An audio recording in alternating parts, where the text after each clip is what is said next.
I have found that as a program director, the one thing that scares the fellows the most is presenting in conference. And I get it, we've all been there. So often, as a new fellow, you're presenting materials that you don't necessarily know well.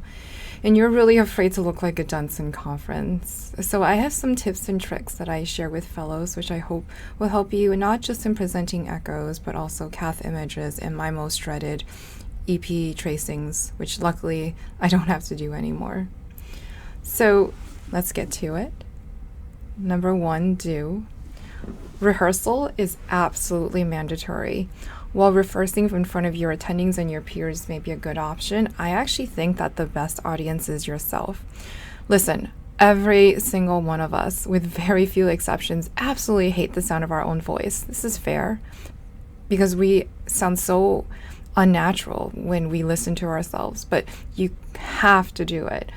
This is the way I actually think I became a more effective presenter and lecturer, was to listen to myself. And as uncomfortable that might be, I found that I was my worst critic. I found that my voice initially was monotone and I spoke way too fast. I have learned to practice to slow down my voice and vary my pitch, and I find that it may be better to pretend that you're speaking to a friend over a dinner table, or better yet, reading to your small nieces, nephews, or children, rather than presenting data. In order for you to engage your audience, you must yourself seem interested. After all, this is what you came to learn and present. You should be excited about what you're presenting, so show it. Number 2, pick your images before. A pet peeve of mine is when the fellows are going through multiple images of the same thing. Just remember, when the techs take the pictures for the echocardiographer to read, they take multiple images of the same thing in order to make sure the echocardiographer gets the adequate views of every single structure. This does not mean that you have to present everything. In fact, this will make your presentation absurdly long and boring. So cherry pick your images before. I will, in another lecture, go through some of the images I think you should present and help you to hone down on those images you should be presenting and weed out all the extras. So important to make your presentation streamlined and perfect. Number 3, vary your pitch. Number 3 and 4 are things I mentioned above, which is vary your pitch and slow down. You should not be presenting at the speed of your own normal speech. My advice would be to listen to TED speakers or audiobook speakers. Find a reader that presents in a very engaging and interesting manner and try to copy them. Pretend you're them. Sort of, I guess, fake it until you make it. I believe me, it actually works. I listen to a lot of audiobooks and I find that's really helped me in my presentation and lecture as well.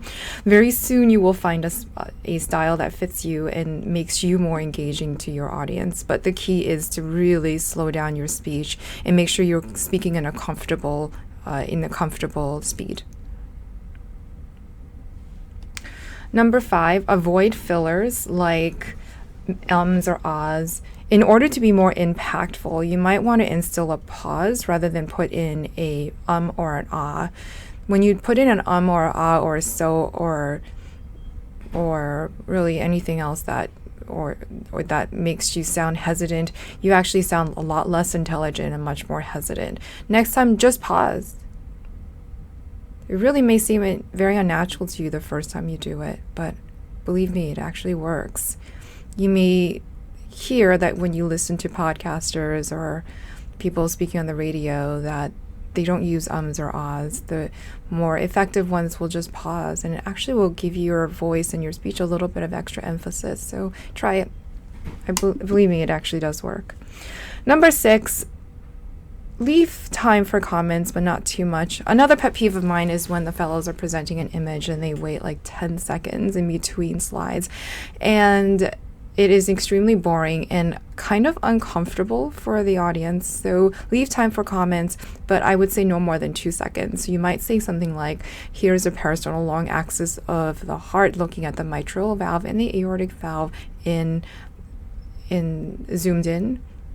1 Mississippi, 2 Mississippi.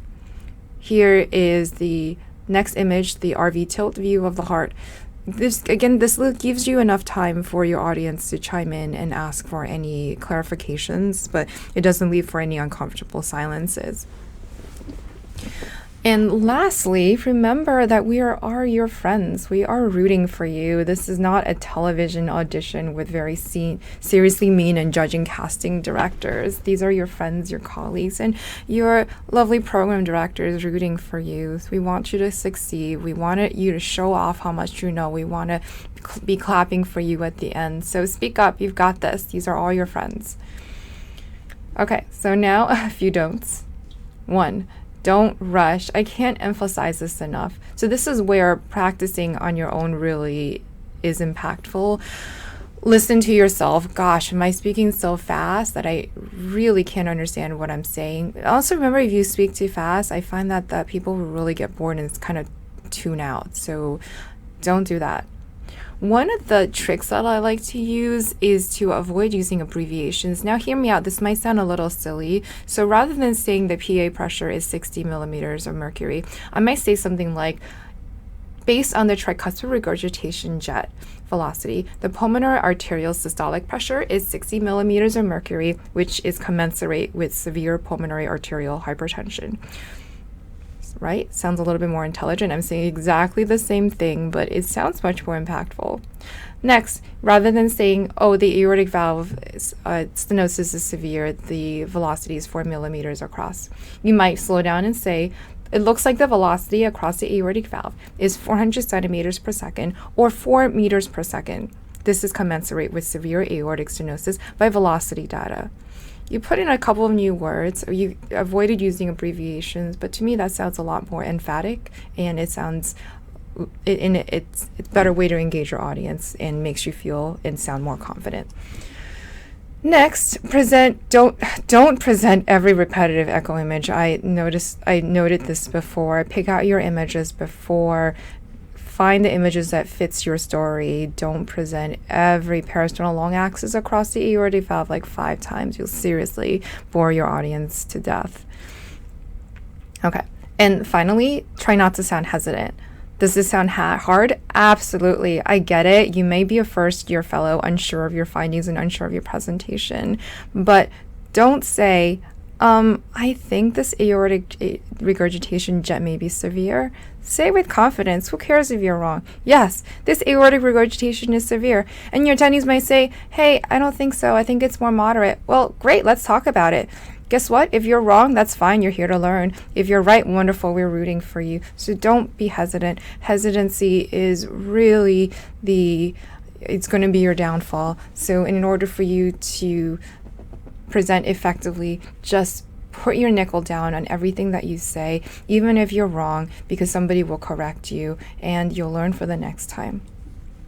So in a future video, I'll be presenting a template of how I like fellows to present. It's just enough for you to get your point across without dragging it through, so you can trim and streamline your presentations to a way that works for you. So this is sort of like Goldilocks and the Three Bears. Your porridge is not too hot, not too cold, just like the temperate porridge setting of your baby bear.